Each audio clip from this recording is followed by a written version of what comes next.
மரத்தச்சு தொழில் மூலமா இவ்வளவு புதுமைகளை பண்ண முடியுமா அப்படின்னு நம்ம எல்லாத்தையும் ஆச்சரியத்துக்குள்ளாக்குறாரு ஒரு மரத்தச்சு கலைஞர். மரத்தினால இதெல்லாம் கூட செய்ய முடியுமா? Cycle, bike, car, table fan, ceiling fan, அது மட்டும் இல்லாமல் நம்ம வழக்கத்திலிருந்து சுத்தமாக மறந்தே போன நடைவண்டி, மரப்பாச்சி பொம்மை, அப்புறம் சீப்பா கட்டை, இது எல்லாத்தையும் நமக்கு ஞாபகப்படுத்துறதோட அது ஒவ்வொன்றுத்துக்கும் பின்னாடி இருக்கிற அறிவியல் என்ன, மரத்தினுடைய வகைகள் என்ன, ஒவ்வொரு மரத்துக்குள்ளேயும் ஒளிஞ்சிருக்கிற விஞ்ஞானம் என்ன, இது எல்லாத்தையும் ரொம்ப ரொம்ப விளக்கமாக நமக்கு சொல்கிறாரு அப்பர் மரத்தச்சு பட்டறையின் நிறுவனரும் மரத்தச்சு கலைஞருமான குருபக்தி மிகுந்த திரு அப்பர் லக்ஷ்மணன் அவர்கள். ஒரு வாஸ்து குருநாதர் டாக்டர் வை கணபதி சபதியாருன்னு பேர். இவர் மூலமாக தான் எனக்கு அந்த ஆயாதி கணிதமோ இந்த துறையில் இருக்கக்கூடிய அளவு பரிமாணங்களும் இவர் மூலமாக தான் எனக்கு தெரிய ஆரம்பித்தது. முதல் குரு என்னுடைய தந்தையாராக இருந்தாலும் சென்னை வந்த பிறகு இவரை தான் நான் ஒரு குருவாக ஏற்றுக்கிட்டு என்ன வரைக்கும் குருவாக வச்சு வணங்கிட்டு இருக்கேன். இது சிறு வயதுலேருந்தே இதை நான் இந்த தொழிலை கற்றுக்கிட்டேன்னு சொல்லலாம். நாங்கள் எங்கள் அப்பா கூட சொல்லுவார், ஒரு 57 அடி வீட்டுக்கு ஒரு 37 இன்ச்சு வாஸ்கால் வைக்கணும்னு சொல்லுவார். 27 பெருக்கி 9 வகுத்து 2 கூட்டுட்டான்னு சொல்லுவார். ஏன்பா அந்த மாதிரி செய்யணும், 27 ஏன் பெருக்கணும், 9 ஏன் கூட்டணும் அப்படின்னு சொன்னால் அதுக்கு அவருக்கு காரணம் தெரியாது. ஆனால் தலைமுறையாக இந்த அளவுகள் இன்னமும் கடைபிடிச்சிட்டு வரோம். இந்த துறையில் இருக்கக்கூடிய அளவுகளோ விஞ்ஞானங்களோ எந்தெந்த மரங்கள் எதுக்கெல்லாம் பயன்படுத்தலாங்கிற ஒரு உண்மையோ இதுவரைக்கும் மக்களிட நான் நினச்ச அளவுக்கு போய் சேரவே இல்லை. என்னுடைய தாத்தா தேர் வேலை செய்ததாக எங்கள் அப்பா அடிக்கடி சொல்லிட்டு இருப்பார். எங்கள் அப்பா மாட்டு வண்டி வேலை செய்துட்டு இருந்தாருங்க. மாட்டு வண்டி மிகப்பெரிய ஒரு சயின்ஸ். அது ஒரு காலத்தில் மாட்டு வண்டி நல்லா ஓடிட்டு இருந்தது. இப்போ நான் செஞ்ச காரில் கூட மாட்டு வண்டி அளவு தான் உட்புகுத்தி இருக்கிறேன். அந்த கார் முழுக்க வேலை மரத்தில் செய்திருக்கிறேன்.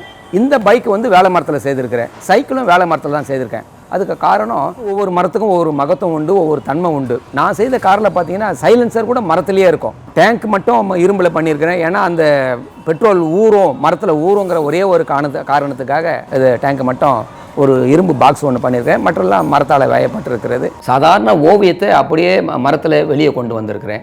ஒரு டேபிள் ஃபேன் கூட மரத்தில் பண்ணியிருக்கிறேன். சீலிங் ஃபேன் மரத்தில் பண்ணியிருக்கேன். எங்கள் வீட்டுக்கு வந்தீங்கன்னா சாப்பிட்ற தட்டு முதலாந்து உங்களுக்கு கொடுக்குற காஃபி டம்ளர் கூட மரத்தில் தாங்க இருக்கும். எல்லாமே பண்ணிட்டுருக்கேன். இப்போ ஒரு குக்கர் ஒன்று பண்ணிகிட்டு இருக்கிறேன். எரியாத மரம்னு ஒன்று இருக்குது. ஒரு விளக்கு ஒன்று பண்ணியிருக்கேன். அதுக்கு தமிழ்நாடு அரசோட மாநில விருது கூட அந்த விளக்குக்கு கிடைச்சிது. ஒரு 64 கிளை கொண்ட விளக்கு அது. அந்த விளக்கில் எண்ணெய் ஊற்றி எரிய வைக்கலாம். ஆனால் மரம் பற்றி எரியாதுங்க. எரியக்கூடிய மரம், எரியாத மரம்னு நிறைய மரங்கள் இருக்குது. சென்னை பன்னாட்டு விமான நிலையத்தில் ஒரு தேர் ஒன்று பண்ணி வச்சுருக்கேன். அதுக்கு பேர் தமிழ் தேருன்னு வச்சுருக்கேன்.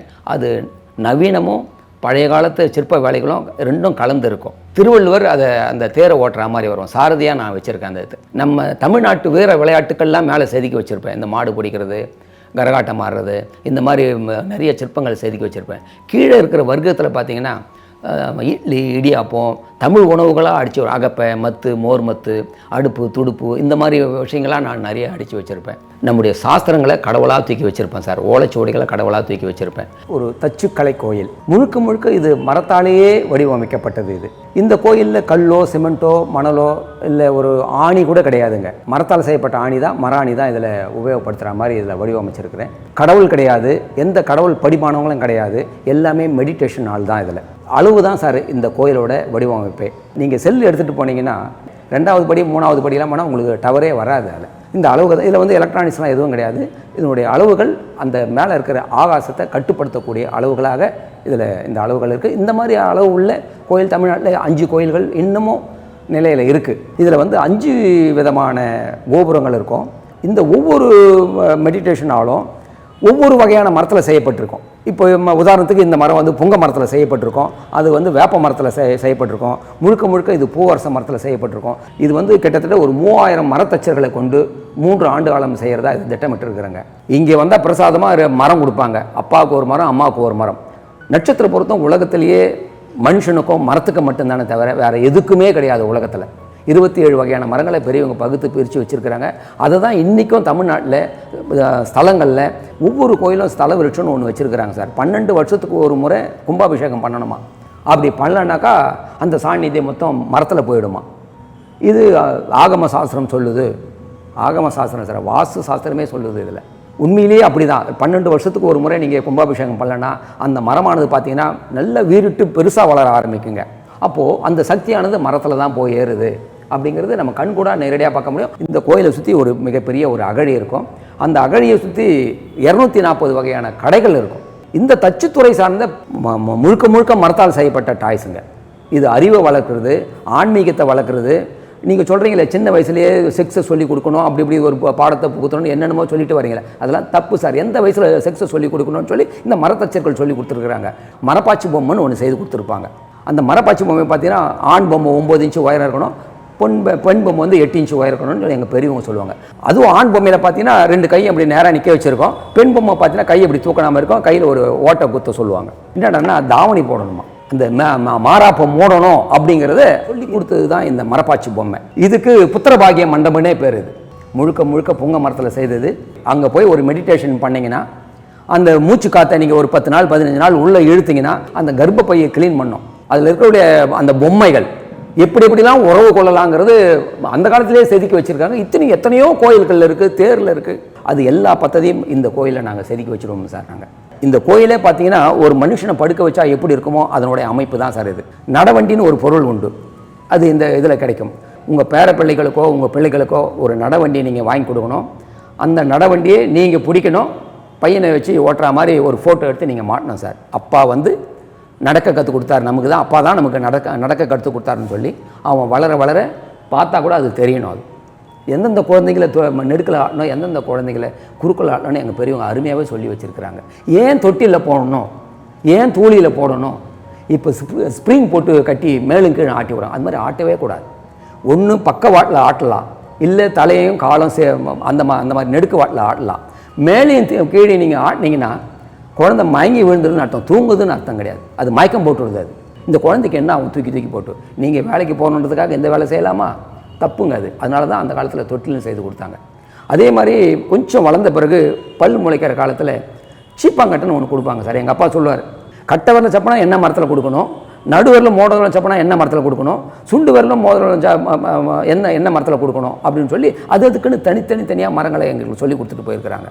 ஒரு சின்ன கட்டை இருக்கும், 2 பக்கம் 2 குண்டு இருக்கும், அவ்வளோதான் சீப்பாங்கட்டை. அந்த கட்டையை குழந்தை வாயில் வச்சு குதப்ப ஆரம்பிச்சிடும், நல்லா கடிக்கும். அதுக்கு எவ்வளோக்கு அவ்வளோ ஸ்ட்ரென்த் இருக்கோ அவ்வளோக்கு கடிக்க ஆரம்பிக்கும். அதுதான் அந்த ஈறுகளுக்கு எக்ஸசைஸ். அது எவ்வளோக்கு அவ்வளோ எக்ஸசைஸ் பண்ணுதோ பல் சீராக வளரும் சார். இந்த பல் சீரமைப்புக்காக மரத்தச்சர்கள் செய்து கொடுத்தது தான் இந்த சீப்பாங்கட்டை. இந்த கோயில் நல்லா வளருமே ஆனால் இதுக்குன்னு ஒரு தச்சு கலை கல்லூரி ஒன்று ஆரம்பிக்கணும். அந்த கல்லூரியில் இது ஆர்வம் உள்ள மாணவர்கள்லாம் சேர்த்து இந்த தமிழகத்துக்கும் ஊருக்கும் உலகத்துக்கும் தேவையான தேர், சப்பரம், கோயில் வாகனங்கள், கோயில் கதவுகள், கஜஸ்தம்பங்கள் எது வேணுமோ இந்த கல்லூரி மூலமாக நம்ம சொல்லி கொடுத்து இது தொடர்ந்து வரணுங்கிறதுக்காக இந்த ஒரு கோயிலை நான் வடிவமைச்சிருக்கிறேன். இந்த கோயில் கட்டுறதுக்கு கிட்டத்தட்ட ஒரு 25 ஏக்கர் நிலம் தேவைப்படுது. இந்த கோபுரத்துடைய உயரம் கிட்டத்தட்ட ஒரு 100 அடிக்கு வருங்க. முழுக்க மரத்தால் சொல்லியிருக்கிறேன். இந்த மரங்கள் எல்லாமே நம்ம தமிழ்நாட்டிலேயே இந்தியாவிலேயே கிடைக்கக்கூடிய மரங்கள் தான் தேர்ந்தெடுத்திருக்கிறோம். வயசானால் செத்து போகணும், குழந்தைகள் பிறக்கணும், இது இயற்கையோட சர்க்குலேஷன். அந்த மாதிரி தான் முத்தின மரங்களை வெட்டணும். எங்களுக்கு ஒரு பദ്ധதி உண்டு. இந்த மரங்களை வெட்டும் போதே ஒரு பூஜை போடுவோம். அந்த பூஜையில் என்ன பார்த்தீங்கன்னா ஒரு 5 விதைகளை வச்சு பூஜை போடுவோம். விதையை நட்டுட்டு அதுக்கப்புறம் தான் இந்த மரங்களை வெட்டுறது அப்படிங்கிறதே இந்த மரம் வெட்டக்கூடிய பூஜையில் ஸ்லோகனில் உங்களுடைய தமிழாக்கம் அது நல்லாவே அருமையாக வரும். இந்த கோயிலுடைய கலசங்கள் எல்லாமே அந்த செம்மரம் என்று சொல்லக்கூடிய அந்த செம்மரத்தில் தான் இந்த கலசங்கள் இருக்கும்.